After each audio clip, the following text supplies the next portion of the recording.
Hello বন্ধুরা, আপনি দেখছেন আমার আমার মোবাইলে যে হোয়াটসঅ্যাপ চ্যাট লিস্টে যে ব্যাকগ্রাউন্ড আছে। আপনারা যদি এভাবে করতে চান তাহলে এই ভিডিওটা দেখতে থাকুন।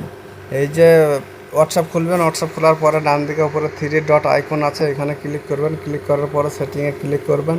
সেটিংয়ে ক্লিক করার পরে 4 নম্বর লাইনে চার্টস অপশানে ক্লিক করবেন। তারপরে 2 নম্বর লাইনে ওয়ালপেপার ক্লিক করবেন। ক্লিক করার পরে এখানে যে ওয়ালপেপারটা আছে তার নিচে চেঞ্জ বলে লেখা আছে, এখানে ক্লিক করবেন।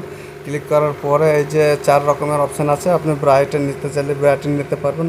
তো এইটাই সবথেকে ভালো হয় আমার মনে হয়। তো আপনার যে ছবিটা পছন্দ সেইটা আপনারা সেভ করতে পারেন।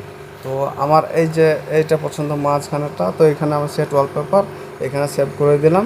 বাস এখানে সেভ হয়ে গেল। তো আপনারা যদি চান এইভাবে, তাহলে এইভাবে ব্যাকগ্রাউন্ড চেঞ্জ করতে পারেন। এই যে আমার ব্যাকগ্রাউন্ডটা সেভ করলাম, এটা দেখাচ্ছে।